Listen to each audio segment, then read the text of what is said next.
정치권 소식 살펴보겠습니다. 혼란을 빚었던 국민의힘 충북지사 공천이 결국 원점으로 돌아가서 처음부터 다시 시작하게 됐습니다. 김영환 충북지사 컷오프를 철회하고 최초 등록 시점으로 다시 시점을 돌아가서 경선을 처음부터 시작을 또 한다는 겁니다.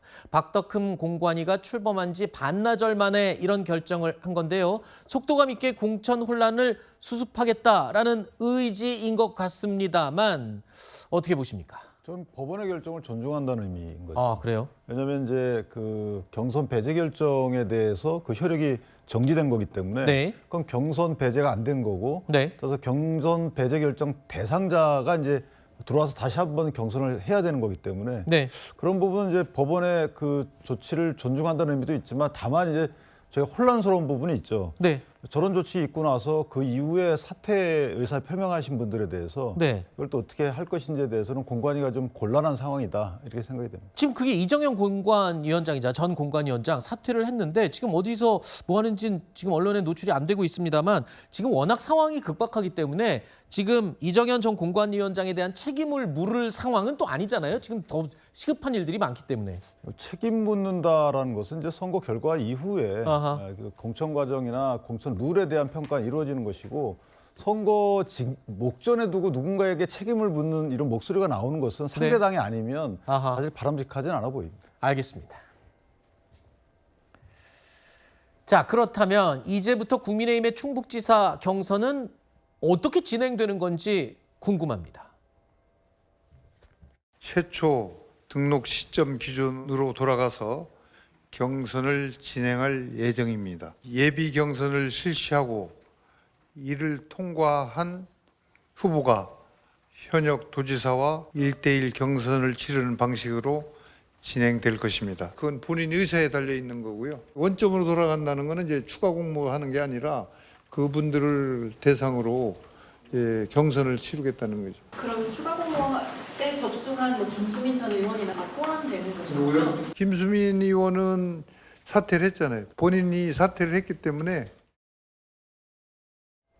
자, 김수민 의원은 본인이 사퇴를 했으니까 대상이 아니라는 뉘앙스로 저는 들리는데 근데 그거는 이런 상황이 벌어지기 전에 전혀 다른 경우잖아요. 그러면 원점으로 돌아갔으면 다 포함해야 되는 거 아닌가요? 어떻게 되는 건가요? 그런데 가장 최초로 들어가게 되면 네. 현역 지사가 있고요. 나머지 3명이 경선에 참여하겠다고 했던 겁니다. 윤갑근 변호사, 윤희근 전 경찰청장, 조기령 전 충주시장. 딱 거기까지다. 그 사람들까지입니다. 아하. 그런데 이 재밌는 것은 또 조기령 전 충주시장은 지금 불참 의사를 밝히고 있단 말이에요. 네. 다행히 윤희근 전 경찰총장은 다시 시작된다면 경선에 참여하겠다는 의사를 네. 밝힌 것으로 알려졌습니다. 근데 이번에 공관위원장을 저는 왜 박덕흠 의원으로 정했을까라고 네. 생각한다면 지금 국민의힘의 그 공천 내관이 됐던 데가 충북하고 대구예요. 대구죠. 네. 그 가운데 충북 문제는 그 충북에서 4선을 하고 인망이 두터운 박덕흠 공천관리위원장이 네. 잘 조율해달라라는 네. 측면이 강할 것 같아요. 그래서 아마도 조기령 전 충주시장에 대해서도 박덕흠 의원이 뭐 물밑 접촉을 통해서 이번 경선에 아직 원점에서 다시 하는 거니까 네. 그때로 돌아가서 참여해달라라고 설득하지 않을까 네. 그렇게 예상해 봅니다. 알겠습니다. 지금 말씀하신 대로 뭐 굉장히 시끄러웠지만 충북 지사 경선은 어느 정도 정리가 되어 가는 분위기입니다. 근데 이걸 어쩌나요? 대구는 도대체 어떻게 해야 되는 걸까요? 왜냐하면 조호영 의원이 법원에 신청했던 컷오프 효력 정지 가처분 신청 결과 이제 이르면 오늘 나올 수도 있습니다. 김영환 이 충북지사의 가처분 신청 결과가 나오면서 지금 판이 처음으로 돌아간 거 아니에요? 그럼 조호영 의원의 가처분 신청 결과 지금 이것 때문에 또 어떻게 대구시장 경선이 바뀔지 모르겠습니다.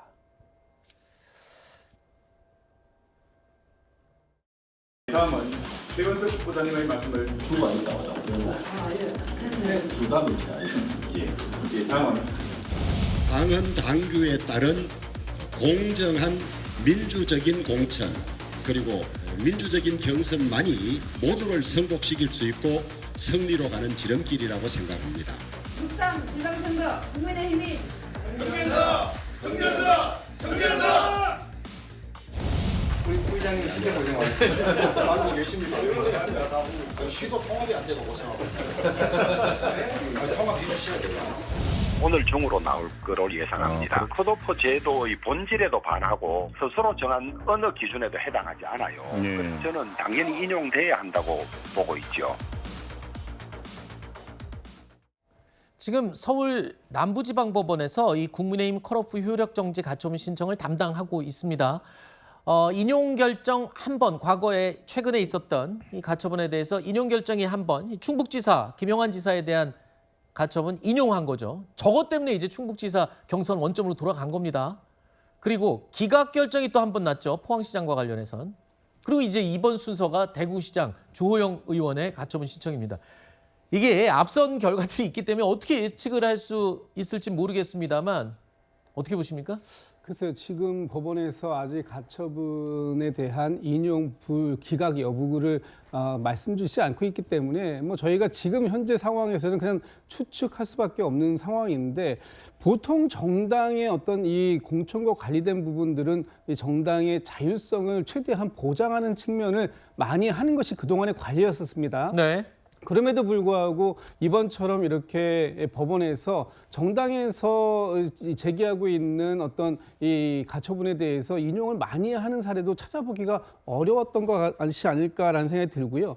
그럼에도 불구하고 오늘 주호영 의원께서 좀 전에 말씀을 주셨던 것처럼 인용 가능성이 높게 평가되고 있는 이유 중에 하나는 이번 이정용 공간위에서의 어떤 기준이랄까요, 원칙이랄까, 이런 부분들이 사실 일반인들이 납득하기 어려운 기준을 가지고 있었기 때문에 아마도 오늘도 만약에 나온다고 한다면 주호영 그 의원의 가처분이 인용될 가능성이 큰데, 이렇게 됐을 때 다시 한번 이 경선이 원복으로 돌아오는 것, 이런 것들이 한 번, 두 번도 아니고 지금 국민의힘의 공천 과정이 너무나 무원칙했다라는 부분들에 대한 지적으로 갈 수밖에 없는 상황이라, 이 부분에 대해서는 이번 경선이 끝나고 난 이후에도 여진이 계속해서 남을 수밖에 없는 상황이다, 이런 말씀드립니다. 네, 아까 제가 말씀드렸지만 김영환 충북지사의 가처분 신청이 법원에서 받아들여지면서 충북지사 경선 원점으로 돌아갔고요. 주호영 의원의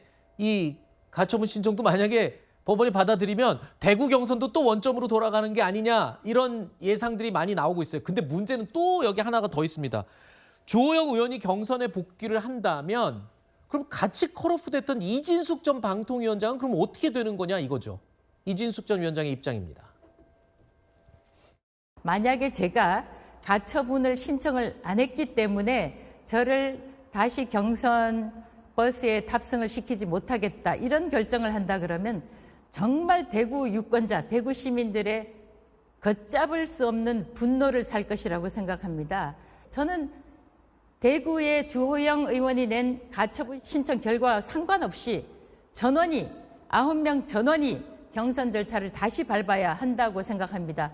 만약에 인용되면 같은 회의에서 있었던 컷오프 당사자인 저에 대해서도 같은 적용이 돼야 된다고 생각합니다. 들으신 것처럼 이진숙 전 위원장 입장에서는 당연히 저렇게 주장할 수밖에 없어요. 같이 컷오프 됐는데 주호영 의원은 가처분 인용되면은 경선에 다시 참여하고 나는 안 된다. 이것도 말이 안 되는 거잖아요. 그런데 또 한 가지 변수가 이진숙 전 위원장은 당 지도부가 뭐 보궐선거 출마 검토 이 얘기도 있잖아요. 도대체 어떻게 되는 겁니까, 이진숙 전 위원장은? 너무 복잡합니다. 그러니까 예를 들어서 충북 사례로 비교해서 추측을 해보면은 김수민 의원도 사실은 해당자가 되는데 김수민 의원은 경선에 포함을 안 시켜줬거든요. 그러니까 그 충북 사례를 비교해서 대구 사례를 아마 전망을 해본다고 하면은 주호영 의원은 적극적으로 법원에 가처분 효력정지 신청을 해가지고 받아들여졌기 때문에 참여하는 것이고, 만약에 경선이 이루어진다면. 근데 이진숙 위원장 같은 경우에는 사실은 본인은 살아난 게 아니거든요. 그렇기 때문에 이진숙 위원장을 사실은 다시 포함해서 경선할 의무는 없어 보입니다. 그러니까 주호영 의원 관련해가지고 인터뷰를 보니까 만약에 내가 인용이 됐으면 이진숙 위원장도 빨리 가처분 신청하면은 바로 사례가 있기 때문에 인용이 될 것이다. 그러니까 바로 가처분 신청을 하는 게 어떻게 보면 국민의힘 지도부한테는 압박 수단이 된다, 뭐 이런 보도도 있더라고요. 그렇기 때문에 굉장히 이제 복잡한데, 사실은 이게 실제로 경선으로 전해진다고 해도 네. 정해진다고 해도 이게 진짜 황당한 게 네. 지금 충북 같은 경우에는 경선이 시작은 아직 안 됐었는데 네. 대구는 경선이 시작돼가지고 그렇죠. 1차 TV 토론회까지 진행이 됐습니다. 아하. 그러니까 나머지 있는 경선 후보자들이 과연 이것을 수긍할 수 있을지 진짜 대구 공천은 국민의힘은 뭐 약간 수렁에 점점 빠지고 있는 것이 아닌가 이런 생각이 듭니다. 대변인님. 네. 이거 어쩌면 좋습니까? 대변인님 어떻게 보세요 지금? 아니, 이거 원점 재검토로 가면 됩니다. 아 대구도 기존에 원점에서 다 한다. 있었던 후보들 네. 뭐 토론회도 하고 했었는데 그분들은 뭐 선당우사의 자세로 네. 기꺼이 응하면 될 거라고 생각하고요. 네. 만약에 이진숙 전 방통위원장에게 경선에 참여할 수 있는 기회를 안 주고 네. 주호영 의원에게만 준다. 어휴. 그러면 이진숙 전 방통위원장 무소속 출마 안 하겠습니까? 그런데 지금 대구시장 선거 구도가 1대1 구도로 진행된다고 하더라도 지금 김부겸 전 총리에게 상당히 고전할 수밖에 없다라는 전망들 계속해서 나오고 있잖아요. 네. 그럼 장동혁 대표가 이번 지방선거에서 부산과 서울시장 선거에 본인의 정치적 성패, 미래가 달려있다라고 했는데 대구시장 선거가 흔들리는 거 그거 책임이 감당할 있을 수 텐데요. 있겠습니까? 네. 그러니까 저는 이정현 공관위원장이 물러나고 새로운 공관위가 구성된 것도 결국에는 충북과 대구시장 공천을 원점 재검토해서 그 네. 시점에서 다시 시작하겠다는 뜻을 일찌감치 내비친 것 아닌가 이렇게 정치적으로 해석해 볼 수 있다고 생각합니다. 네.